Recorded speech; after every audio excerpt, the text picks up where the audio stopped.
Good evening and welcome to the Bulletin at 9 with the Sentinel. I'm Moinitam.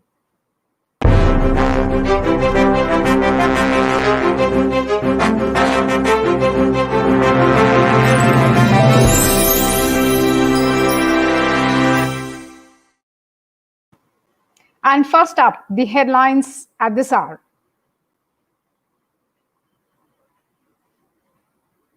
Defense Minister Rajnath Singh says India is prepared. Have faith in Indian Army.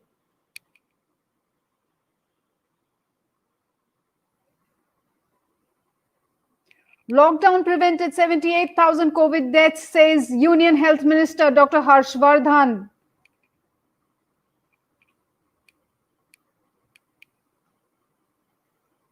Arunachal Pradesh Chief Minister Pema Khandu tests positive for COVID.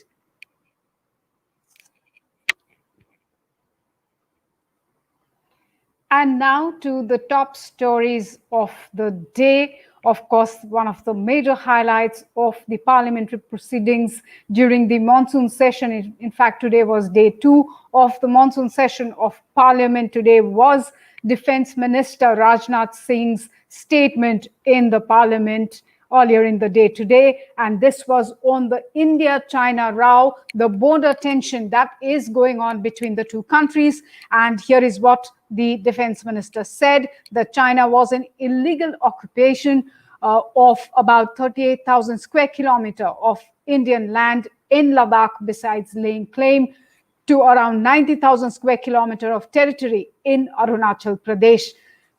Just a few days back, there were 5 youths who apparently strayed across to the Chinese territory, but what their families claimed is that they were abducted by the PLA. But thankfully, due to the untiring efforts of the Indian Army, their cooperation and coordination with the PLA, the 5 youths from Arunachal Pradesh are back home safely. In fact, this is the 3rd such incident that has taken place in the upper reaches of Arunachal Pradesh, which are barely a few kilometers away from China. Now, coming back to what the defense minister said in the parliament today, as the House is aware, China continues to be in illegal occupation of approximately 38,000 square kilometers in the Union Territory of Ladakh.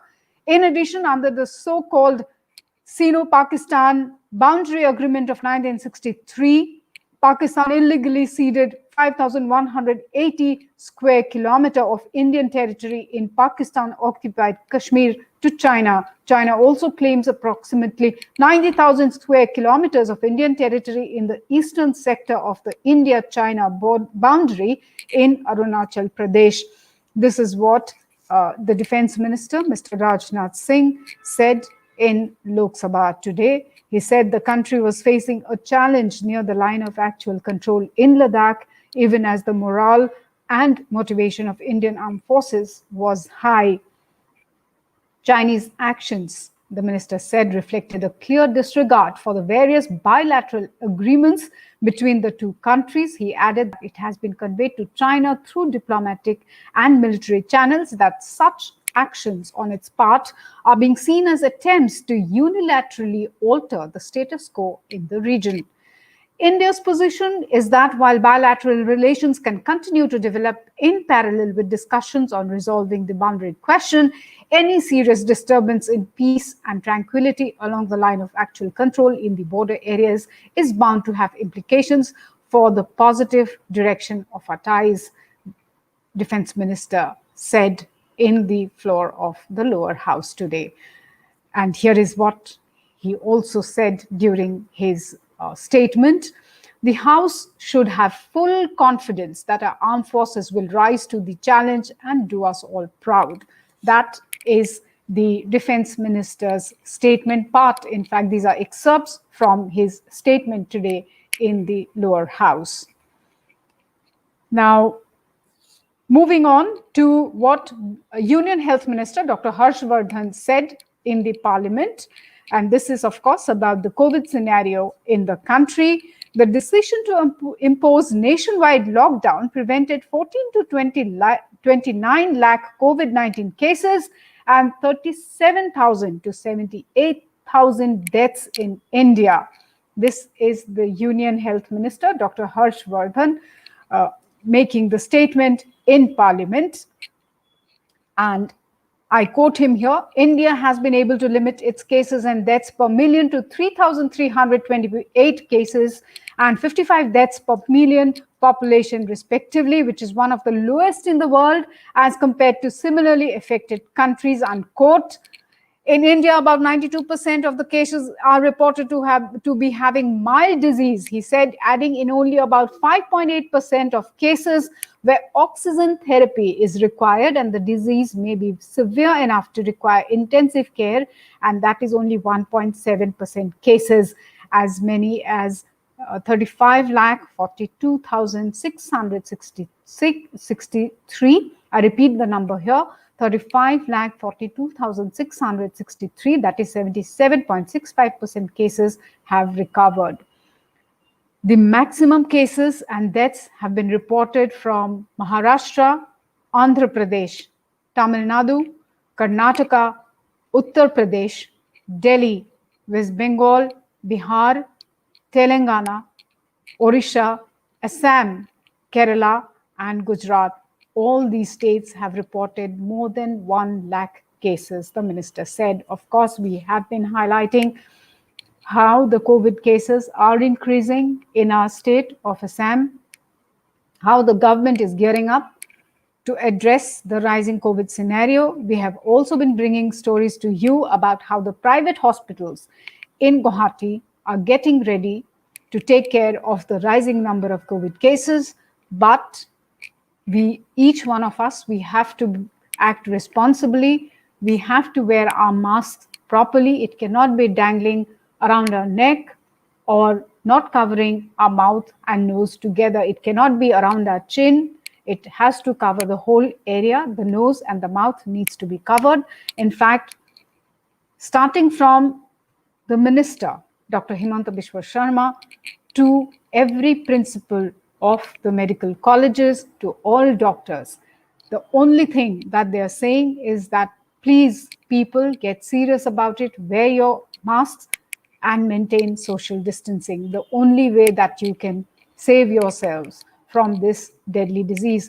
Please do not forget, the story does not end with you getting positive, testing positive for COVID and then testing negative, but post-COVID scenario is also getting equally serious and grim. And this is something not that what I am saying here or we are saying from the House of Sentinel. We are just revoicing what the minister has been saying, the health minister has been saying, and what doctors are saying, that complications arising after COVID is turning out to be fatal as well. And that is also becoming an equally big worry, a cause of concern for the entire health fraternity of Assam. And please remember, the health infrastructure across the state, across the country is just limited. So let us all act responsibly. Getting back to more news now. Arunachal Pradesh Chief Minister Pema Khandu has tested positive for coronavirus. His reports came in today and he took to Twitter, and here is what he said. I had undergone COVID test RT-PCR and have tested positive for COVID-19. I'm asymptomatic and feeling healthy. However, as per SOP and safety of others, I am self-isolating myself and request everyone who came in contact with me to adhere to the standard operating procedures or SOPs. In fact, it's just a few days back, we saw him trekking for almost 11 hours, covering around 24 kilometers, trekking up to a height of 14,500 and reaching the village of Luguthang in his constituency, Mukto constituency in the upper reaches of Arunachal Pradesh. He went there, he met people from his constituency, and this particular village, Luguthang, has just about 50 people, around 10 households there. He went up there, trekked all the way. He tweeted, he posted the video there. And then, in fact, we also saw him do his morning jogs there, covering almost 11 kilometers. A very healthy, fit, happy chief minister, and in fact, one of the youngest ones that India has at this point of time. He's barely 41 years old, and we all wish him a speedy recovery. Now, moving on to news from Mizoram, but it's all about COVID. At least 40 people, including a top health official, have tested positive for novel coronavirus in Mizoram in the last 24 hours, taking the state's tally to 1,468. This is an official informing the media. The official said that at least 1,306 samples were tested in the last 24 hours, of which 26 males and 14 females were found infected with the virus. Of the 40 new COVID-19 cases, 35 were reported from Aizawl, 2 from Nathial district, and 1 each from Lunglei, Khozol, and Longtlai districts. 23 out of 40 cases were identified to be locally transmitted. And the history of a 10-year-old girl from Aizawl who contracted the virus is yet to be ascertained. He said that the remaining 16 patients have travel history and they have been placed under quarantine since their arrival in the state. Apart from one border security force Jawan from Lunglei district, the remaining 39 patients are civilians. That's the update from the state of Mizoram and the update about coronavirus. Now, each one of us are eagerly waiting for news on the COVID vaccine. We all want to know by when we will have the vaccine ready. Now, according to ICMR Director General, Dr. Balram Bhargava, 3 vaccines are at the clinical trial stage in India, and I quote him here. He said that Cadila and Bharat Biotech have completed phase 1 trials. Serum Institute has completed phase 2B3 trials and will start phase 3 trial with 1,500 patients at 14 locations after clearances. This is what he said. Plasma therapy has been used for more than 100 years now in some form or the other for various virus infections. It is being used in COVID-19 as well. Whether it helps or not is being studied, though we are seeing that people are recovering after a plasma therapy. It could be because of other reasons too, because of course, Dr. Bhargava, being the Director General of ICMR, knows better what works and what doesn't. We'll have to take his word when he says something. Now, moving on to more national security related stories. Of course, tension is building up between India and China along the eastern areas of Ladakh. Now, there was the meeting of national security advisors, and our national security advisor, Ajit Doval, walked out of a meeting of the NSAs and the Shanghai Cooperation Organization members meet after Pakistan projected a fictitious map of India. And according to the Ministry of External Affairs, Pakistan did it as a blatant disregard to the advisory by the host, that is Russia. Ministry of External Affairs spokesperson Anurag Srivastava said NSA Ajit Doval walked out of the virtual meeting after Pakistan's representative, Dr. Moed Yusuf, projected the new flag of the country that depicted Jammu and Kashmir as a disputed territory and claimed the regions of Sir Krik and the erstwhile state of Junagadh in Gujarat as part of its territory. Srivastava, our external affairs spokesperson, said, and I quote him here, at the meeting of the National Security Advisors or NSAs of member states of the Shanghai Cooperation Organization, hosted by the chair, the SCO, that's Russia, the Pakistani NSA deliberately projected a fictitious map that Pakistan has recently been propagating, unquote. That is our external affairs spokesperson Srivastava saying about the development there at the meeting from where our NSA, Ajit Doval, walked out. In fact, the parliament session is going on and several MPs have already tested positive, but that is not what I'm going to talk about next.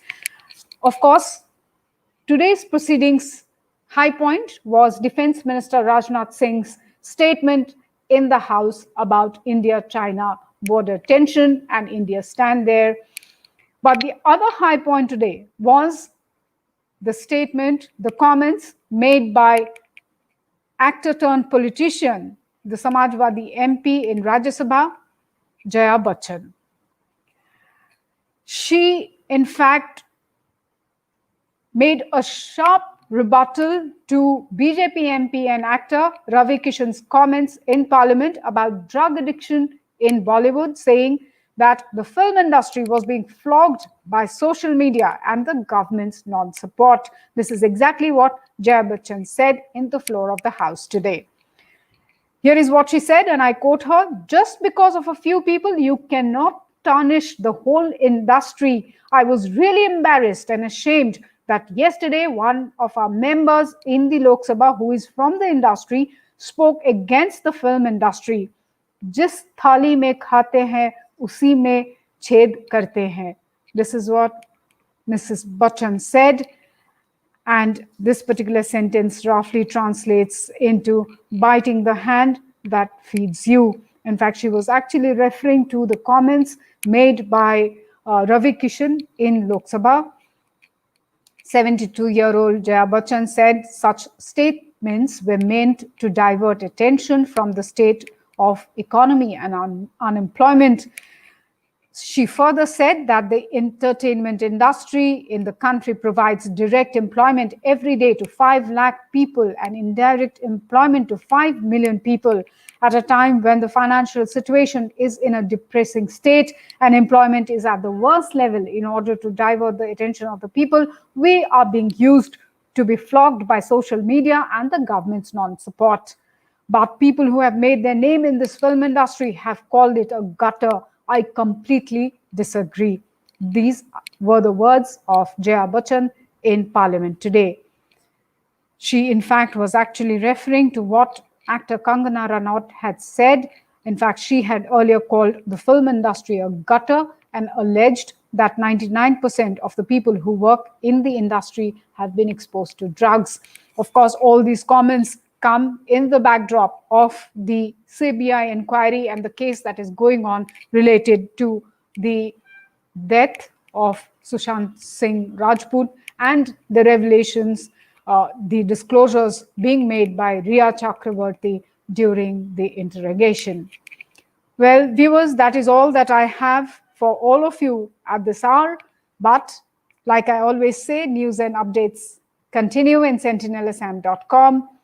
To stay updated, do not forget to log in to sentinelassam.com and also check all our stories and video stories across the social media platforms of Facebook, YouTube, Instagram, and Twitter. Till we meet again, all of you out there, take care, stay safe. Good night.